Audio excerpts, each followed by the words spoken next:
흐릿하게 날려버리고 싶은 건 도리어 언제나 선명하게 남고는 했다. 잊으면 안 되는 고통이 너무 괴로워 인간적으로 있기를 바랐던 순간도 있었다.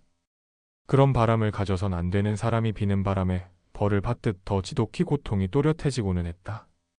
지금도 비슷한 듯 다른 상황이었다. 누구인지 떠올려야 하는 건 분명한데 그때가 기억나지 않아 다행인 순간이랄까. 생각은 꼬리에 꼬리를 물고 계속해서 준호를 양가적인 감정에서 허우적대게 만들었다. 잊을 거면 다 잊지?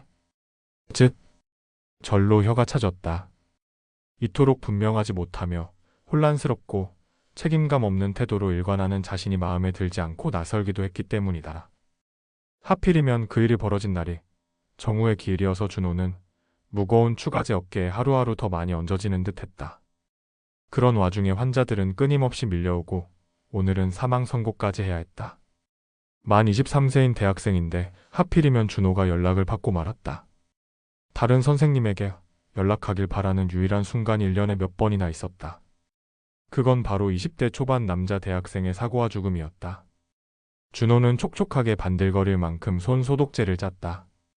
저 선생님하고 김 간호사가 조심스럽게 그를 부를 때까지 반복된 동작이었다. 이문주님 부모님께서 도착하셨습니다. 이미 이문주 환자는 사망했다. 보호자가 도착하기 전까지 선고만을 미뤄두었을 뿐이다. 위생복을 쓴 준호는 어떤 정신으로 중간에 들어온 다른 외상 환자를 진찰하고 컴퓨터 앞에 앉아 있다가 이 소식을 들었는지 알 수 없을 만큼 정신이 혼미했다. 의대생 실습 때도 인턴과 레지던트 때에도 경험한 20대 남성 대학생 환자의 것만 여전히 처음 겪는 것처럼 준호의 혼을 빼놓았다. 마음을 더 다잡아야 하는 수밖에 없었다.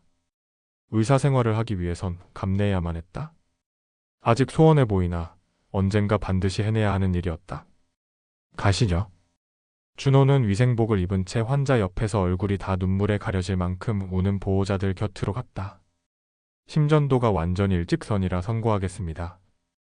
감히 가족을 잃은 이들 앞에서 제가 더 괴롭고 슬픈 양 눈물을 보이거나 이성 잃은 모습을 보일 순 없었다. 가슴이 갑갑해졌으나 덤덤함을 가장하며 말을 이었다.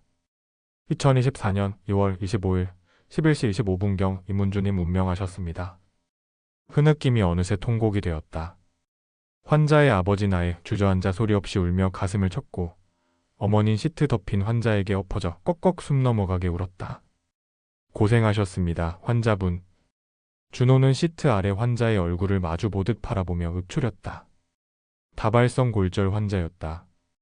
도착 당시부터 출혈이 심해서 그걸 잡는데 애를 먹었었다. 한 번은 수술을 중간에 멈추고 나왔다가 다시 수술을 하려는 결정까지 내렸는데 두 번째 수술 기회를 갖지 못한 채 떠났다. 뼈를 더 부러뜨리는 심폐소생술까지 해서 숨을 붙여 놓았으나 그게 이문주 환자가 쉰 마지막 숨이었다. 지방에 사는 부모를 기다렸던가. 부모가 병원에 도착했다는 전화를 받은 지 정확히 20분 뒤 환자는 떠났다. 과학적으로 증명할 수 없는 우연이나 감사한 운명이었다. 이런 상황에 감사하단 표현이 과연 임종을 지킨 부모에게 사용할 수 있는 단어인가 하면 자신할 수도 없고 그래서도 안 되지만 임종을 지키지 못했다며 가슴 치는 보호자들의 모습과 오버랩하면 어쩔 수 없이 잠시나마 그런 생각을 하게 되고 말았다. 선고하는 때에도 이미 다른 침대에 환자가 도착한 상황이었다. 준호는 눈시울 붉히게 한 눈물을 삼키며 다른 환자에게 달려갔다. 뼈가 부러지면서 내부 출혈이 있는 환자의 수술에 참여하고 기관 삭관도 몇 번이고 반복했다. 외상 환자 대부분이 뭐 아니면 도인 상황으로 내원했는데 도인 경우가 현저히 많아 슬퍼할 겨를이 사실 많지 않았다. 끝없이 밀려드는 환자를 진단하고 처치한 뒤 어쩌다 남게 되는 시간에는 논문을 쓰고 또 써야 했다. 전공의 시절부터 석사를 밟았던 준호는 현재 박사 과정에 있었다. 이미 SCI에 제일 저자로 여러 편 논문을 등재한 인재를 여러 세부 분과에서 탐내했으나 준호가 외과 중에서도 필수 의료과이나 전공의는 턱없이 부족한 외상외과에 갈 줄은 아무도 몰랐다. 의대 시절부터 남다른 떡이 프로 이미 각 과 교수들이 그를 탐내하고 있었다. 본교 대학 병원에서 수련을 한 그가 당연히 본교 대학 병원의 교수가 되리라고 모두가 예상하고 있었다. 인턴도 우수한 성적으로 마무리한 터라 다들 그가 피부과나 안과, 성형외과로 가리라 당연하게 예상했다. 그러나 준호는 외과를 선택했다. 그것도 많은 이들이 기피하고 환자 모두가 급작스럽고 위급한 경우가 많은 흉부외과였다. 그것도 놀랄 노자인데 펠로우를 하기로 하면서 결정한 건 또 외상외과였다. 안 그래도 손이 부족한 과인데 일 잘하기로 유명한 서준호가 전임이다 보니 콜이 끊임없었다.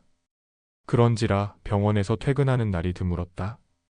안 그래도 펠로우 1년 차였던 작년에 집에 들어간 적을 손에 꼽아야 해서 아예 집을 처분할까 고민하던 차인데 그런 일이 일주일 전에 벌어졌다.